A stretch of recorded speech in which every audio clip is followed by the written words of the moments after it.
पूर्व गृह मंत्री बाला बच्चन बुधवार को इंदौर आए, जहां उन्होंने खजराना गणेश मंदिर में दर्शन किए और मध्य प्रदेश की खुशहाली की प्रार्थना की। उन्होंने मीडिया से चर्चा करते हुए कारम डैम मामले में मध्य प्रदेश सरकार पर सवाल खड़े करते हुए कहा कि जब कांग्रेस की कमलनाथ सरकार थी और मैं गृह मंत्री था, उस समय ई टेंडरिंग घोटाले की लिस्ट में ये कारम डैम भी था। इसकी जांच भी शुरू हो गई थी। उन्होंने कहा कि ये बहुत बड़ा घोटाला है और न केवल कारम डैम बल्कि जो नए डैम बने हुए हैं उनकी जांच हुई तो इस सरकार की पूरी पोल खुल जाएगी। उनकी विधानसभा में भी 500 करोड़ की लोरा डैम बना था।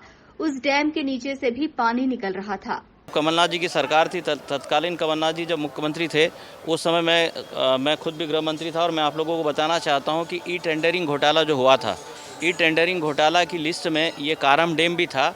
इसकी जांच भी शुरू हो गई थी और मैं आपको बताना चाहता हूं कि पूर्व सिंचाई मंत्री के कुछ स्टाफ जो है ये घोटाले में अरेस्ट भी होना शुरू हो गए थे, गिरफ्तार होना भी शुरू हो गए थे।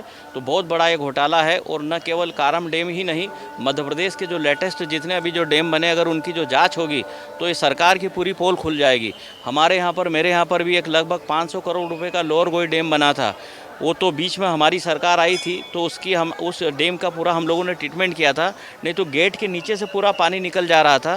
तो ये सरकार में करप्शन और भ्रष्टाचार के सिवाय कुछ होता नहीं है और बेलगाम सरकार है, इस पर कोई सरकार का कंट्रोल नहीं है। तो ये जांच होना चाहिए और ये जनता जनार्दन का पैसा है, जनता जनार्दन की गाड़ी कमाई है और उसको शिवराज सिंह जी की सरकार चुना लगाने का काम कर रही है। तो मैं जिनने जो बोला है कि 2 मंत्री नहीं, मैं समझता हूं कि जो मुख्यमंत्री की जिस तरह से जो लापरवाही है और ये भ्रष्टाचार के माध्यम से पैसा जो जुटाया जाता है और जहां भी ये जो खर्च करते हैं, इस पर रोक लगना चाहिए। नहीं तो जिस तरह से शिवराज सिंह जी ने अभी तक के उनके कार्यकाल में लगभग 3.25 लाख करोड़ के कर्ज में पूरे प्रदेश को जो डुबा दिया है, आगे और प्रदेश के हाल बेहाल होना है। तो ये लगाम इस पर लगना चाहिए और आए दिन हम लोग भी कांग्रेस विधायक मध्य प्रदेश की विधानसभा में हम लोग दमदारी से इन बातों को उठाते हैं, लेकिन सरकार के माथे में कोई जू नहीं रेंगती है। कारम डैम मामले में पूर्व गृह मंत्री मध्य प्रदेश सरकार के गृह मंत्री नरोत्तम मिश्रा को आड़े हाथों लेते हुए कहते हैं कि मित्र होना गलत नहीं है, लेकिन हम सब चाहते हैं जनता की गाढ़ी कमाई के पैसे जो डैम, सड़क, पुलिया बने वो एक अच्छी क्वालिटी का हो, वो घटिया नहीं होना चाहिए। इसलिए हम आने वाले सत्र में इन मुद्दों को उठाएंगे। उन्होंने दावा किया कि 2023 में कांग्रेस की सरकार बनेगी। उन्होंने क्या बोला कि पहले तो उन्होंने बोला कि वहाँ डैम ही नहीं था। मित्र होना कोई गुनाह नहीं है।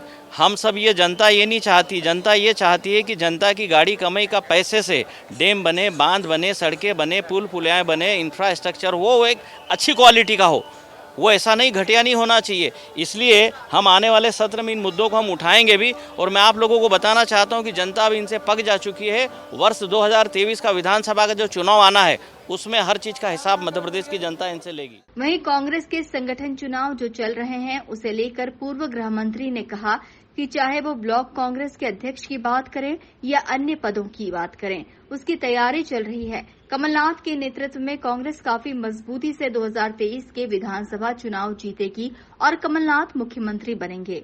संगठन की एक प्रोसेस होती है। कांग्रेस पार्टी के संगठन के जो चुनाव चल रहे हैं, चाहे वो ब्लॉक कांग्रेस की हम अध्यक्षों की बात करें, पीसीसी एआईसीसी डेलीगेट की हम लोग बात करें, उसकी तैयारी चल रही है और जहां जो डिजर्व करते हैं, जहां जिनको पार्टी को जो लगाना चाहिए वहाँ निश्चित बनेंगे और साफ सुथरे चुनाव होंगे। और मैं आप लोगों को बताना चाहता हूँ, मैं पूरे मध्य प्रदेश में घूमता हूँ, कमलनाथ जी के नेतृत्व में मध्य प्रदेश में कांग्रेस बहुत तेज गति से मजबूत होती जा रही है। वर्ष 2023 में विधानसभा का जो चुनाव होगा, हम सरकार बनाएंगे और कमलनाथ जी फिर से मध्य प्रदेश में मुख्यमंत्री बनेंगे। कमलनाथ जी लगभग 40-42 साल से मैं समझता हूं कि एक लोकसभा सीट से, जो कि 9 बार वो खुद और उसके बाद अभी उनके बेटे नकुल नाथ जी जो सांसद जो बने हैं, देश के किसी भी राजनीतिक दल के पास एक लोकसभा क्षेत्र से 10वीं बार सांसद बन के कोई राजनीति करे या कोई जनता वहाँ की जिता कर भेजे, ऐसा किसी भी राजनीतिक दल के पास इतना बड़ा कद्दावर नेता और सर्वमान्य लीडर नहीं है। तो आदरणीय कमलनाथ जी को सब तरह का तजुर्बा है और जहाँ उनको पार्टी लगाना चाहेगी, जहाँ श्रीमती सोनिया गांधी जी, राहुल गांधी जी और प्रियंका गांधी जी को जो लगाना चाहिए वहाँ उनको लगाएंगे और कमलनाथ जी उसके रिजल्ट देंगे। मैं समझता हूँ, बिल्कुल मैं समझता हूँ कि उसके पहले सबसे पहले अब जो है मध्य प्रदेश की जनता ये चाहती है और हम लोग भी ये चाहते हैं कि कमलनाथ जी ने मुख्यमंत्री रहते हुए बहुत अच्छी सरकार चलाई थी और जिन भी कारणों से सरकार जो गई, हम चाहते हैं कि वापस कमलनाथ जी के नेतृत्व में मध्य प्रदेश में सरकार बने, फिर से कमलनाथ जी मुख्यमंत्री बने, जो मध्य प्रदेश के बचे हुए काम, छूटे हुए काम जनता के हम लोग कर सके। आने वाला वक्त बताएगा। मैं आपको बताना चाहता हूं कि इनके जो नेतृत्व में जिस तरह से सरकार गिरा के फिर से ये जो सरकार में मुख्यमंत्री जो बने हैं शिवराज सिंह जी, कोई भी संतुष्ट नहीं है, न कोई इनकी कार्यप्रणाली से खुश है, न इनके विधायक, न बहुत सारे, न इनके मंत्री खुश है, न मध्य प्रदेश की जनता। ये सौदा इनको बहुत महंगा पड़ेगा। आने वाला वक्त बताएगा कि भारी मेजोरिटी से कमलनाथ जी की सरकार मध्य प्रदेश में आएगी। मिल लिए, मैं खुद उस बैठक में था। देखिए, विशाल एक पार्टी है कांग्रेस, कोई अगर बात होती है तो मिल ले, बैठक हो गई, शट आउट हो गया, मैटर चलता रहता है। उन्होंने कहा कि भाजपा सरकार से जनता खुश नहीं है और आने वाले चुनाव में ये साबित हो जाएगा।